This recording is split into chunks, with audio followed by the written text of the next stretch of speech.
പക്ഷേ ഗവൺമെൻറ് കഴിഞ്ഞ ഇടതുപക്ഷ മുന്നണി സർക്കാർ കഴിഞ്ഞ 8 വർഷമായി കേരളത്തിലെ 8-9 വർഷമായി കേരളത്തിലെ KSRTCക്ക് വേണ്ടി നൽകിയിട്ടുള്ളത് 10,000 കോടി രൂപയാണ്. ചരിത്രത്തിൽ ആരും നല്ല ശരിക്കും പറഞ്ഞാൽ KSRTC സർക്കാരാണ് നടത്തുന്നത് നമ്മൾ ഓർക്കും. പക്ഷെ ഇപ്പോൾ അതിൽ ചില മാറ്റങ്ങൾ കൊണ്ടുവരാൻ നമുക്ക് കഴിഞ്ഞിട്ടുണ്ട്. നിങ്ങൾക്കറിയാം, പെൻഷൻ കുടിശ്ശികയുമായി ബന്ധപ്പെട്ട കേസുകൾ, വഴക്കുകൾ ഇതെല്ലാം നടന്നുകൊണ്ടിരിക്കുമ്പോഴാണ് ഞാൻ മന്ത്രിയായിട്ട് വരുന്നത്. ഞാൻ അതിൻ്റെ ഒരു കണക്ക് നിങ്ങളോട് ഞാൻ വായിച്ച് കേൾപ്പിക്കാം പ്രസംഗത്തിനിടയിൽ.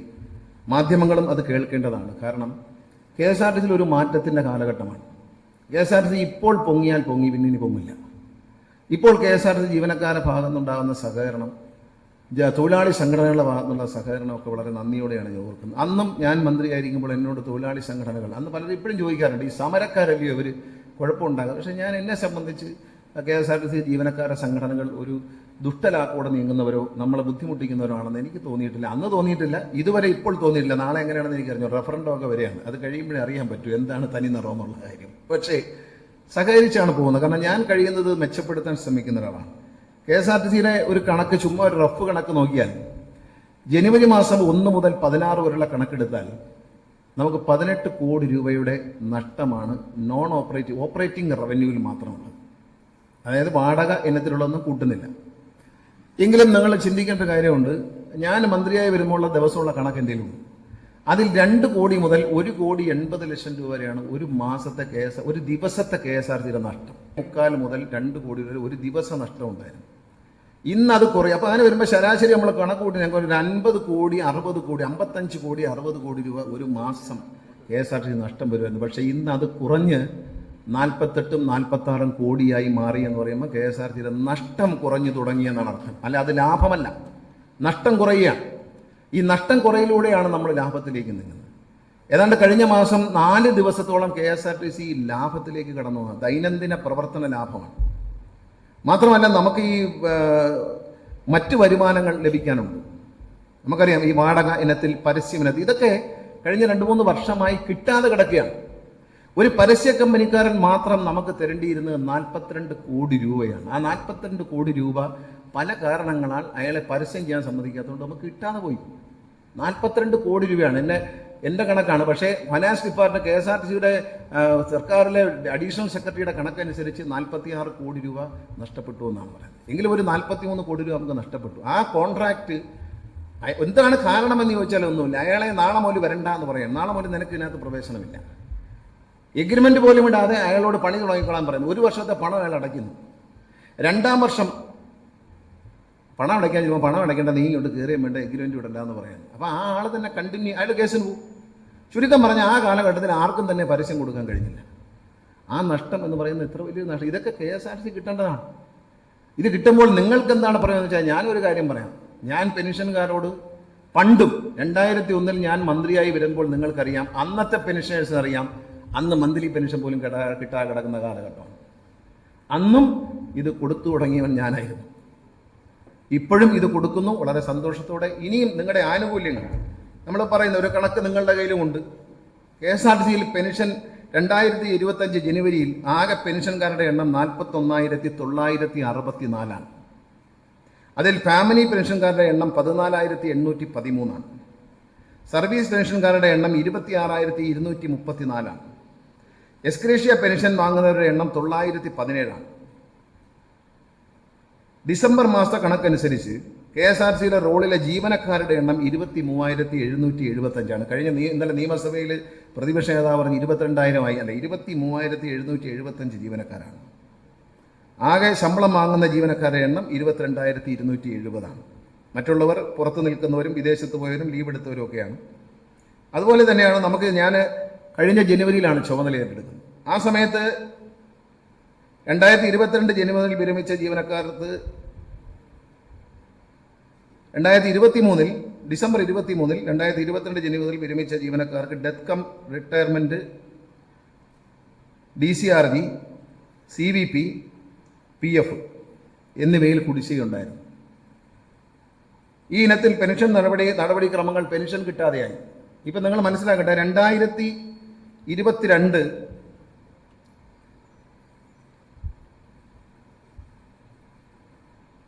ഈ 22/1/2025 വരെ DCRG CVP ഇനത്തിൽ KSRTCയിൽ നിന്ന് നൽകിയിട്ടുള്ളത് 67,95,00,000 രൂപയാണ് ഈ ഒരു വർഷം.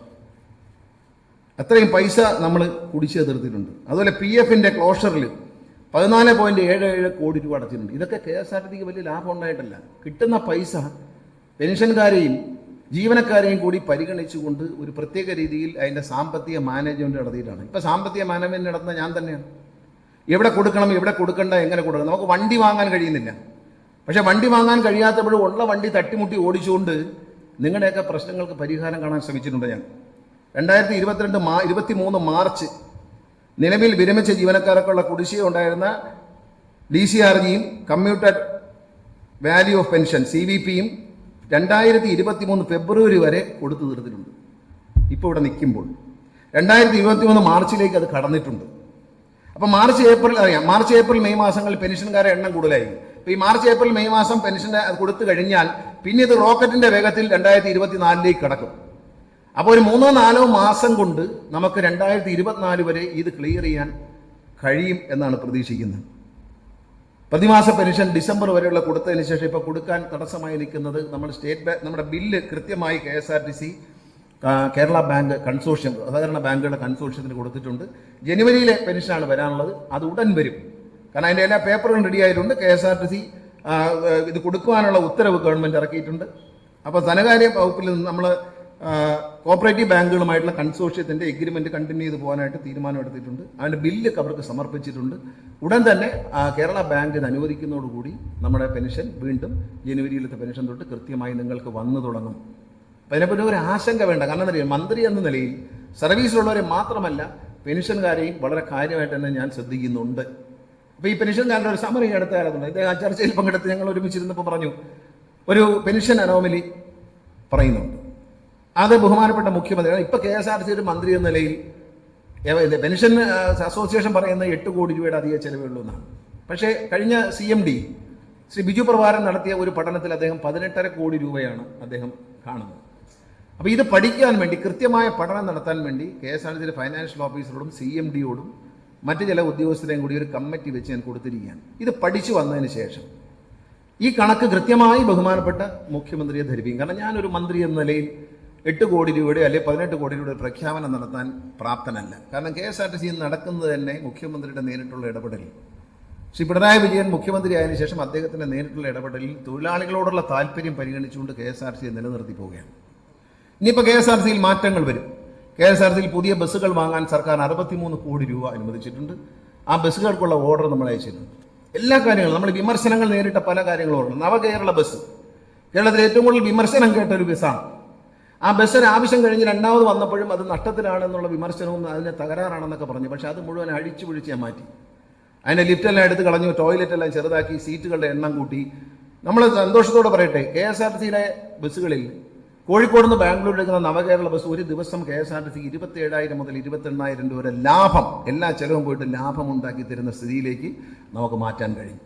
നമ്മുടെ എല്ലാ ചീത്തപ്പേരുകളും 9ാം മാസത്തിൽ ചില കാര്യങ്ങൾ കടുത്ത തീരുമാനമായിരിക്കും. 9ാം മാസത്തിന് മുമ്പ് ഞാൻ KSRTCയിലെ എസ്റ്റേറ്റ് ഓഫീസിംഗ് സെക്ഷൻ, അതായത് കടകൾ വാടകയ്ക്ക് കൊടുക്കാനുള്ള കാര്യം അറിയാമല്ലോ, നിങ്ങൾക്കറിയാമല്ലോ. ആ സെക്ഷനിലിരുന്ന 19 പേരെയും ഒരുമിച്ച് സ്ഥലം മാറ്റി വേറെ പുതിയ 19 പേര്. അവർക്ക് പരിചയക്കുറവുണ്ടെന്ന് പറഞ്ഞു. ഞാൻ സാരമില്ല, പഠിച്ചോളൂ എന്ന് പറഞ്ഞു.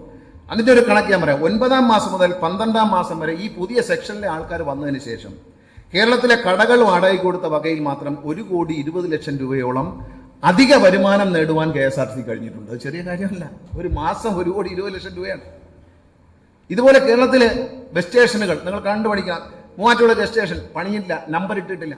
പത്തനംതിട്ട ബസ് സ്റ്റേഷൻ 8 കൊല്ലം കഴിഞ്ഞ് പണി പൂർത്തിയായിട്ട് ബില്ലും മാറി എല്ലാവരും പോയി, ചോർച്ച മാത്രമേ ബാക്കിയുള്ളൂ. പണി തീരാത്ത കെട്ടിടത്തിന് ഫിറ്റ്നസ് സർട്ടിഫിക്കറ്റ് കൊടുത്തു KSRTCയിലെ ഒരു ഉദ്യോഗസ്ഥൻ. സ്ഥിരം ജീവനക്കാരനല്ല, കോൺട്രാക്റ്റിൽ വന്ന ഒരു അസിസ്റ്റന്റ് എഞ്ചിനീയറെ നിയമിച്ചിരുന്നു. അയാൾ ഇത് പണി പൂർത്തിയായി എന്ന് ഉത്തരവ് കൊടുത്തു. ബഹുമാനപ്പെട്ട ഹൈക്കോടതി കൊണ്ടുവന്ന് അവർ കേസ് കൊടുത്തു. നമ്മൾ പണി തീരാതെ തന്നെ ഇപ്പോൾ പൈസ കൊടുത്തുകൊണ്ടിരിക്കുകയാണ് പല ഘട്ടങ്ങളായിട്ട്. ഒരു കേസ് കഴിഞ്ഞാൽ ഉടനെ അടുത്ത കേസാണ് അയാളുടെ വകയായിട്ട്. നമ്മൾ പണി തീരാത്ത കെട്ടിടത്തിന്, ചോർച്ചയുള്ള കെട്ടിടത്തിന് പണം കൊടുത്തുകൊണ്ടിരിക്കുകയാണ്. എന്താണ് ഇവിടെ ഉണ്ടായിരുന്ന ഒരു ഉദ്യോഗസ്ഥൻ എഴുതി കൊടുത്തിരിക്കുകയാണ്, ഇതിൻ്റെ പണി പൂർത്തിയായി ഗംഭീരമായിരിക്കുന്നു എന്ന് ഒരു എഞ്ചിനീയർ എഴുതി കൊടുത്ത സർട്ടിഫിക്കറ്റ് ബഹുമാനപ്പെട്ട കോടതിയെ കാണിച്ചാൽ അത് കോടതി വിശ്വസിക്കും, ഉത്തരവ് കൊടുക്കും, പൈസ കൊടുക്കാൻ പറഞ്ഞു. നമ്മൾ പൈസ കൊടുക്കുക. എന്താ നിവൃത്തിയില്ല. പത്തനംതിട്ട ഡിപ്പോയിൽ നിന്നും 10-25 പേരുടെ കയ്യിൽ നിന്ന് കട വാടകയ്ക്ക് കൊടുക്കാമെന്ന് പറഞ്ഞ് പൈസ വാങ്ങിച്ചിട്ടുണ്ട്, ലക്ഷക്കണക്കിന് രൂപ. ഇപ്പോൾ അത് തിരിച്ചു കൊടുത്തോണ്ടിരിക്കുക. കാരണം എന്താ പറയുക, ആ ഡിപ്പോയ്ക്ക് ഇന്ന് നമ്പർ ഇട്ടിട്ടില്ല. ഇനി അതിന് നമ്പർ ഇടണമെങ്കിൽ അതിന് ലക്ഷക്കണക്കിന് രൂപ ബാക്കി STP പ്ലാന്റ് സ്ഥാപിച്ച് പൂർത്തിയാക്കണം. പ്ലാന്റ് പണിഞ്ഞ് പകുതി കിട്ടിയിട്ടുണ്ട് അവിടെ. പത്തനംതിട്ട വെസ്റ്റ് ഡിപ്പോ കാണാമെന്നുള്ളതല്ലാതെ അതിൽ നിന്ന് 1 രൂപയുടെ വരുമാനം KSRTC കിട്ടുന്നില്ല. മൂവാറ്റുപുഴ, തൊടുപുഴ, ആലുവ, പിന്നെ കഴിഞ്ഞ ദിവസം വളരെ സമ്മർദ്ദം ചെലുത്തി മുൻ പ്രതിപക്ഷ നേതാവുമായിട്ടൊക്കെ സംസാരിച്ച് അദ്ദേഹമൊക്കെ ഇടപെട്ട് അവസാനം പണി തീരാത്തടത്ത് KSRTC ജീവനക്കാരെ കൊണ്ട് സ്റ്റീലിൽ ഒരു റാമ്പ് കൂടി പിടിപ്പിച്ചപ്പോൾ ഹരിപ്പാട് സ്റ്റേഷൻ നമ്പർ ഇട്ട് തരാം, ഇന്നലെയോ മെനഞ്ഞാന്നോ വിടാമെന്നാണ് പറഞ്ഞ്. ഇട്ടോന്ന് എനിക്കറിയത്തില്ല. ഇട്ട് തന്നാൽ അത് വാടകയ്ക്ക് കൊടുക്കാൻ ആളുണ്ട്. കാരണം KSFB റെഡിയായിട്ട് നിൽക്കുകയാണ് കയറാനായിട്ട്. മാസം കൃത്യമായി വാടക വരുന്ന KSFB പോലുള്ള സർക്കാർ സ്ഥാപനങ്ങൾ റെഡിയായി നിൽക്കുകയാണ്. ഒന്ന് ആലോചിച്ച് നോക്കൂ. ഒരു ദിവസം ഞാനും KSRTC ബെസ്റ്റ് തമ്പാനൂർ പോയിട്ട് ഇറങ്ങുമ്പോൾ എൻ്റെ കൂടെ പൂജപ്പരാശൻ ഞാനും കൂടെ പുറത്തേക്ക് വരുമ്പോൾ പൂജപ്പരാശൻ പറഞ്ഞ് ദാണ്ട് ഈ സ്ഥലമൊക്കെ വെറുതെ കിടക്കുവാന്ന് പറഞ്ഞു. ഇങ്ങനെ ഒരു സ്ഥലം കാണിച്ചെന്നെ. വേറെ ഒരാളാണെങ്കിൽ ഉടനെ എന്താ അത് KTDFC കൊടുത്താണ്, അവരോട് ചോദിക്കണം. ഇവരോട് ഞാൻ ആരോടും ചോദിച്ചില്ല. എസ്റ്റേറ്റ് ഓഫീസറെ വിളിച്ച് പറഞ്ഞു അവിടെ സ്ഥലം വെറുതെ കിടപ്പുണ്ട്, ആരെങ്കിലും ഉണ്ടെങ്കിൽ ടെൻഡർ വിളിച്ച് വാടകയ്ക്ക് കൊടുത്തരുന്നത്. ഒറ്റ വാക്കാണ്. 3,85,000 രൂപയാണ് മാസം വാടക. അവിടെ ഒരു ചായക്കട ഉണങ്ങിയിട്ടുണ്ട് KSRTC ഇങ്ങോട്ട് ഇറങ്ങി വരുന്ന വഴി. രാത്രി ഒരു വെളിച്ചമൊക്കെ ആയി. രാത്രി ആയി കഴിഞ്ഞാൽ ഒരു 10-12 മണി വരെ ആൾക്കൂട്ടും ബഹളം. അവിടെ ഒരു വെളിച്ചമൊക്കെ ആയി. 3,85,000 രൂപയാണ് ആ കടയ്ക്ക് നമുക്കൊരു മാസം വാടക കിട്ടുന്നത്. ഇതൊക്കെ നമുക്ക് നഷ്ടപ്പെട്ടിരുന്ന കാര്യങ്ങളാണ്. ഒന്നും നഷ്ടപ്പെടുന്നില്ല. ഈ കടകളിൽ മുഴുവൻ നമ്പറിടും. എല്ലാ കെട്ടിടങ്ങൾക്കും നമ്പർ ഇടണം. 6 കെട്ടിടങ്ങൾക്ക് ഇനി നമ്പർ ഇടാനുണ്ട്. ഇതൊക്കെ നമുക്ക് വരേണ്ട വരുമാനമാണ്. ഈ വരുമാനമെല്ലാം വന്നാൽ നിങ്ങളുടെ എല്ലാം പ്രശ്നങ്ങൾ പരിഹരിക്കപ്പെടും. KSRTCയുടെ പുതിയ ബസ്സുകൾ വാങ്ങാൻ ഉത്തരവ് കൊടുത്തു കഴിഞ്ഞു. പുതിയ ബസ്സുകൾ വരികയാണ്.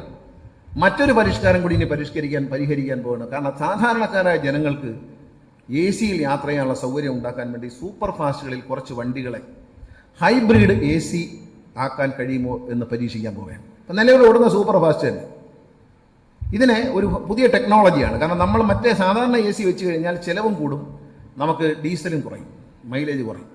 ഹൈബ്രിഡ് AC എന്ന് പറയുന്നത് ഞാൻ ഈയിടെ മാധ്യമങ്ങളിൽ കണ്ടതാണ്. കാസർഗോഡ് ഒരു പ്രൈവറ്റ് ബസ്സുകാരൻ AC പ്രൊവൈഡ് ചെയ്യുന്നു ബസ്സിനകത്ത്. എങ്ങനെയെന്ന് പരിശോധിക്കാൻ ഞാൻ KSRTCയിലെ എഞ്ചിനീയർമാരെ അയച്ചിട്ടുണ്ടായിരുന്നു.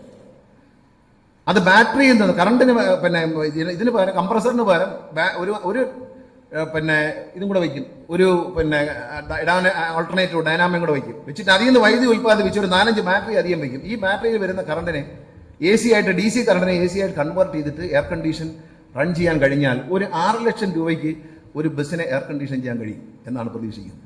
നമ്മൾ നേരിട്ട് ചെയ്യുകയാണെങ്കിൽ അതിൽ കുറച്ച് നമുക്ക് ചെയ്യാൻ കഴിയും.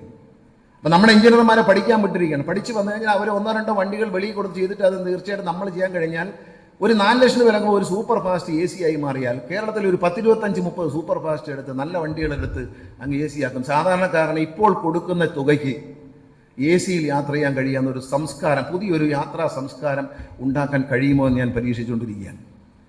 വലിയ മാറ്റങ്ങൾ ഉണ്ടാക്കണം KSRTC. ബസ് സ്റ്റേഷനുകൾ മനോഹരമാക്കണം, വൃത്തിയുള്ളതാക്കണം. ഇപ്പം ടോയ്ലറ്റുകൾ നമുക്കറിയാം എന്താണ് കേസിനും എന്തൊക്കെയാണ്. കോട്ടയം ടൗണിൽ പുഴുത്ത് കിടന്ന ടോയ്ലറ്റ് കാലാവധി കഴിഞ്ഞവൻ റദ്ദാക്കിയപ്പോൾ അവൻ ഹൈക്കോടതി പോയി സ്റ്റേ വാങ്ങിച്ചു. ആലോചിച്ചു. പാലക്കാട് ബസ് ഡിപ്പോയിൽ കുറച്ച് പെട്ടിക്കടക്കാർ ആര് കയറ്റിയിരുന്നറിയാം, പൈസയും വാങ്ങിച്ച് കുറച്ച് പെട്ടിക്കടക്കാരെ ഫ്രണ്ടിൽ ഇരുത്തിയിരിക്കുകയാണ്. ഇവരെ ഒഴിഞ്ഞു പോകാതെ മുനിസിപ്പാലിറ്റി കെട്ടിടത്തിന് നമ്പർ ഇടില്ല. പാലക്കാട് കെട്ടിടത്തിന് നമ്പറില്ല, പുതിയ കെട്ടിടം നമ്പറില്ല, 1 രൂപ വാടക കിട്ടില്ല. എന്താ ഈ പെട്ടിക്കടക്കാരെല്ലാം കയറിയിരിക്കുകയാണ് ഫ്രണ്ടിൽ. മനുഷ്യന് നടക്കാനും വയ്യ, നാട്ടുകാർക്കും അസൗകര്യം. എങ്ങനെയൊക്കെയോ ഒന്ന് ആർക്കാണ്ട് കാർ പാർക്ക് ചെയ്യാൻ സ്ഥലം കൊടുക്കലോ, പേ ആൻഡ് പാർക്ക് എല്ലാം വെറുതെ ആവശ്യമില്ലാത്ത. നമുക്ക് ആവശ്യമുള്ള ഈ ബഹുനില മന്ദിരത്തിന് State Bank of India branch തുടങ്ങാൻ വന്നിരിപ്പുണ്ട്, പക്ഷേ നമ്പറില്ല. എന്ത് ചെയ്തു? നമ്മൾ അവർ കോടതി പോയി ബഹുമാനപ്പെട്ട കോടതിയിൽ അറിയിച്ചു. കോടതി പറഞ്ഞു ഇവർക്ക് കൊടുക്കാനുള്ള പൈസ 10 ദിവസം കൊടുക്കാമെന്ന് ചോദിച്ചു. ഞാൻ വക്കീലിന് പറഞ്ഞ് പിറ്റേ ദിവസം കൊടുക്കാമെന്ന് പറഞ്ഞു. കോടതി നമുക്ക് 10 ദിവസം അനുവദിച്ചു, ബഹുമാനപ്പെട്ട ഹൈക്കോടതി. പക്ഷെ നമ്മൾ 2-ാം ദിവസം ഈ പണം മുഴുവൻ അവിടെ കെട്ടിവെച്ചു. വെറും 9 ലക്ഷം രൂപയ്ക്ക് വേണ്ടിയിട്ടാണ് ഡെപ്പോസിറ്റ് അടക്കുന്ന ഈ 9 ലക്ഷം രൂപയ്ക്ക് വേണ്ടിയിട്ടാണ് നമ്മൾ ഈ കെട്ടിടം മുഴുവൻ നമ്പർ ഇടാതെ നശിപ്പിച്ചുകൊണ്ടിരിക്കുന്നത്. ഇതൊക്കെ എന്താണ് നടക്കുന്നത് ഇവിടെ? എന്ത് മാനേജ്മെന്റാണിത്? അത് മാറണം. ഇപ്പൊ ഈ കടകൾ ഒഴിപ്പിച്ചാണെ മുനിസിപ്പാലിറ്റി നമ്പർ ഇടും, പാലക്കാട് മുനിസിപ്പാലിറ്റി നമ്പർ ഇടും. ഇട്ടാൽ നമുക്ക് കൂടുതൽ കടകൾ വാടകയ്ക്ക് കൊടുക്കാൻ പറ്റും, കെട്ടിടത്തിന്റെ ഒഴിഞ്ഞു കിടക്കുന്ന ഭാഗങ്ങൾ വാടകയ്ക്ക് കൊടുക്കാൻ പറ്റും. ജീവനക്കാർ കിടക്കുന്ന സ്ഥലങ്ങൾ എയർ കണ്ടീഷൻ ആക്കിയില്ലേ? യാത്ര ചെയ്ത് തളർന്നു വരുന്ന ജീവനക്കാർ കിടക്കുന്ന കരുനാഗപ്പള്ളി ഞാൻ തന്നെ AC ചെയ്ത് കൊടുത്തു. കെട്ടിടം ഉദ്ഘാടനം ചെയ്തപ്പോൾ അവിടെ പല വാഗ്ദാനങ്ങളുണ്ട്, ആരും ചെയ്തില്ല. അപ്പം ഞാൻ തന്നെ അങ്ങ് ചെയ്തു കൊടുത്തു, എൻ്റെ കയ്യിൽ നിന്ന് പൈസ കൊടുത്തിട്ട്. പാലക്കാട് സ്പോൺസറെ കണ്ടുപിടിച്ച് കംപ്ലീറ്റ് AC ചെയ്തു. ഇനി വരാൻ പോകുന്ന എല്ലാ ബസ് സ്റ്റേഷൻ, കൊട്ടാരക്കര അടക്കം പുതുക്കി പണിയുന്ന എല്ലാ ബസ് സ്റ്റേഷനിലും ജീവനക്കാർക്ക് കിടക്കാനുള്ള മുറിയും ഓഫീസും എയർ കണ്ടീഷൻ ആയിരിക്കും. പാലക്കാട് ഓഫീസ് എയർ കണ്ടീഷൻ ചെയ്തിട്ടുണ്ട്. ഇതൊക്കെ നമ്മുടെ ചെലവിലൊന്നും അല്ല കേട്ടോ, സ്പോൺസർമാരൊക്കെ കണ്ടുപിടിച്ച് ചെയ്തുകൊണ്ടിരിക്കുന്നതാണ്. അപ്പൊ ഇനി കേരളത്തിൽ നിർമ്മിക്കുന്ന എല്ലാ ബസ് സ്റ്റേഷനുകളിലെയും ഓഫീസുകൾ എയർ കണ്ടീഷൻ ആയിരിക്കും, സ്റ്റാഫ് ഇരുന്ന് ജോലി ചെയ്യുന്ന മുറികൾ. ഘട്ടം ഘട്ടമായി സോളാറിലേക്ക് മാറ്റാനുള്ള പരിപാടികൾ നമ്മൾ നോക്കുന്നുണ്ട്. സോളാർ എനർജി ഉപയോഗിക്കുക. അതിപ്പോൾ അത് നമ്മൾ അതിലേക്ക് പൈസ ഇല്ല നമ്മുടെ കയ്യിൽ. നമ്മൾ വല്ലവരെയും പൈസയ്ക്ക് അതെല്ലാം ചെയ്തുകൊണ്ടിരിക്കുന്നത്. Palakkad bus station office air കണ്ടീഷനായി. ഇപ്പോൾ കരുനാഗപ്പള്ളി ജീവനക്കാർ വിശ്രമിക്കുന്ന മുറികളെല്ലാം എയർ കണ്ടീഷൻ ചെയ്തു. പിന്നെന്താ, ടോയ്ലറ്റ് വാടകയ്ക്ക് കൊടുക്കാൻ വരുമ്പോൾ എതിര് പറയാൻ. എന്തിനാണ് ഇത്രയും നശിച്ച ടോയ്ലറ്റുകളുണ്ടോ യാത്ര പോകുന്നവർക്ക്? അതുകൊണ്ട് തന്നെയാണ് മാറ്റം. എല്ലാം സുലഭിന് കൊടുക്കുകയാണ്. ഇപ്പൊ കരുനാഗപ്പള്ളി കൊടുത്തു, ഒരു കുഴപ്പമില്ല, വൃത്തിയായിട്ട് കിടപ്പുണ്ട്. ഇപ്പൊ കോട്ടയം കൊടുത്തിട്ടുണ്ട്, അത് പണി തുടങ്ങിയിട്ടില്ല. കൊട്ടാരക്കര കൊടുത്തു, മൊത്തം ടോയ്ലറ്റ് പൊളിച്ച് പണിഞ്ഞ് മനോഹരമാക്കി. യാത്രക്കാർ വരണ്ടേ കുടുംബസമേതം വൃത്തിയോടെ നല്ല ആഹാരം കഴിച്ച് ബസ്സിൽ കയറി യാത്ര ചെയ്യാനും ടോയ്ലറ്റ് ഉപയോഗിക്കാനുള്ള സൗകര്യം KSRTC ഉണ്ടോ? കുടുംബമായിട്ട് ആൾക്കാർ KSRTCയിലേക്ക് വരും. അതിന് നിർബന്ധ ബുദ്ധിയോടുകൂടി ഒരു സമീപനമാണ്. ആലുവ കൊടുത്തു, കരുനാഗപ്പള്ളി, സുൽത്താൻ ബത്തേരി കൊടുത്തു. ഇതെല്ലാം സുലഭിന് കൈമാറി. കൊട്ടാരക്കരയെല്ലാം പൊളിച്ച് നല്ല പുതിയതാക്കി അവർ തന്നെ മെയിൻറ്റെയിൻ ചെയ്യാൻ. നമുക്ക് കിട്ടുന്ന പൈസ ഇച്ചിരി കുറവായിരിക്കും, പക്ഷെ ഫെസിലിറ്റികൾ. ഇപ്പൊ നല്ല ഹോട്ടലിൽ വണ്ടി നിർത്തണമെന്ന് പറഞ്ഞു, എല്ലാ മാധ്യമങ്ങളെയും നടന്ന് തെറ്റിദ്ധരിപ്പിച്ച ചില ആൾക്കാർ. ഒന്നുമില്ല, KSRTC അതുകൊണ്ട് ലാഭത്തിനല്ല. നല്ല ടോയ്ലറ്റുകളും നല്ല ഫുഡും, ഇച്ചിരി വില കൂടിയാലും നല്ല വൃത്തിയുള്ള ഫുഡും ആരോഗ്യകരമായ സാഹചര്യം, ഹൈജീനിക്കുള്ള സാഹചര്യത്തിൽ നല്ല കിച്ചണൊക്കെ ആയിട്ടുള്ള സ്ഥലത്ത് ഭക്ഷണം കഴിക്കാം എന്ന് പറഞ്ഞാൽ മലയാളി വേണ്ട എന്ന് പറയില്ല എന്ന് എനിക്കറിയാമല്ലോ. അവിടെ മതിയെന്നേ പറയൂ. കേരളത്തിൽ നമ്മൾ റോഡിൽ കൂടെ യാത്ര ചെയ്യുന്നവരാ, നമ്മളും കയറി ഭക്ഷണമൊക്കെ കഴിക്കുന്ന നല്ല ഹോട്ടലുകളിലേക്ക് കയറത്തുള്ളൂ. അല്ല ആക്രി ഊക്രി അലവലാതി ഹോട്ടലൊന്നും ആൾക്കാർ കയറത്തില്ല. അപ്പോൾ ബസ് നിർത്തുന്നിടത്ത് നല്ല ലേഡീസിനും പുരുഷന്മാർക്കും സ്ത്രീകൾക്കുള്ള നല്ല ടോയ്ലറ്റ് സൗകര്യങ്ങൾ, ഒന്ന് ഇറങ്ങി വിശ്രമിക്കാൻ ബസ് നിർത്താനൊരു സ്ഥലം, നല്ല ഫുഡ്. 10 രൂപ കൂടിയാലും നമ്മൾ ആരെങ്കിലും പന്ന ഫുഡ് വാങ്ങിച്ച് കഴിക്കും? അതിനാരും തയ്യാറാവത്തില്ല. ഇതൊക്കെ ഈ വക ദാരിദ്ര്യവാസങ്ങളൊക്കെ വെടിഞ്ഞ് അപ്പം ഡ്രൈവർക്കും കണ്ടക്ടർക്കും ഫുഡ് ഫ്രീയാണ്. ഏതാണ്ട് ഒരു ചെറിയ കൈമടക്ക് കിട്ടുമായിരുന്നു ചില ആൾക്കാർക്ക്. അതില്ലാതായപ്പോൾ മാധ്യമങ്ങളെ തെറ്റിദ്ധരിപ്പിക്കുകയാണ്. മാധ്യമങ്ങൾക്കും മനസ്സിലായി സംഗതി ഇതാ നല്ലതെന്ന് മനസ്സിലായി. അതുകൊണ്ട് അവരതങ്ങ് വിട്ടു. ഇപ്പം നല്ല നിലയിൽ ഈ പോകുന്ന സ്ഥലങ്ങളിലെല്ലാം നമ്മളൊരു 10 രൂപയുടെ ടിക്കറ്റ് കൊടുക്കും, വേറെ ഒന്നുമല്ല, ഈ വണ്ടി അവിടെ ചെന്നെന്നറിയാൻ വേണ്ടി മാത്രം. ഇപ്പോഴും രഹസ്യമായി തല്ലിപ്പൊളി ഹോട്ടലുകളിൽ വണ്ടി നിർത്തുന്ന ഡ്രൈവർമാരും കണ്ടക്ടർമാരും ഉണ്ടെന്നാണ് അറിയുന്നത്. അവരുടെ പേരിൽ കർശനമായ നടപടി വരും. മദ്യപാനം നമുക്ക് ദോഷമായിരുന്നു. മദ്യപാനം നിർത്താൻ വേണ്ടി ബ്രത്ത് അനലൈസർ ടെസ്റ്റ് നടത്തി. ഇപ്പൊ എല്ലാ ഡിപ്പോയിലേക്കും ബ്രത്ത് അനലൈസർ ടെസ്റ്റ് ചെയ്യാനുള്ള മെഷീൻ വാങ്ങിയിട്ടുണ്ട്. അത് വന്നതിന് ശേഷം നിങ്ങൾ മനസ്സിലാക്കണം, നിങ്ങൾ റിട്ടയർ ചെയ്ത ഉദ്യോഗസ്ഥന്മാരാണ്. ഒരു ബസ് ഇടിച്ച് ഒരു മരണം നടന്നാൽ KSRTC എങ്ങനെ കണക്കൂട്ടിയാലും 1 കോടി രൂപ പോകില്ലേ? കേസ് പറഞ്ഞ് സുപ്രീം കോടതി വരെ പോയി, അവിടെയും തോറ്റ് അവസാനം കോമ്പൻസേഷൻ കൊടുത്ത് 1 കോടി രൂപ ശരാശരി നമുക്കൊരു മരണം നഷ്ടപ്പെടുത്തുമായിരുന്നു. നിങ്ങൾ മനസ്സിലാക്കിയോ, ഞാൻ ഈ പരിഷ്കാരം ഏർപ്പെടുത്തുന്നതിന് മുമ്പ് ഒരാഴ്ചയിൽ 12 സ്വിഫ്റ്റും KSRTCയുമായി 12 പേരെ ശരാശരി കൊല്ലുമായിരുന്നു. 12 മുതൽ 9, 10, 11, 12, 13, 14 ഇതായിരുന്നു മരണസംഖ്യ. ഇന്ന് അത് 2ലേക്കും 1ലേക്കും 0ലേക്കും പല ആഴ്ചകൾ. ഒരാഴ്ചയിലാണ് 12 പേരെ കൊല്ലുന്നത്, ഒരാഴ്ചയിൽ. ഇപ്പൊ അത് കുറഞ്ഞു വന്നു. കേസുകൾ കൃത്യമായി നമ്മുടേതല്ലാത്ത കുറ്റത്തിലുള്ള മരണങ്ങൾ ഇതിൽ എഴുതിയിട്ടുണ്ട്.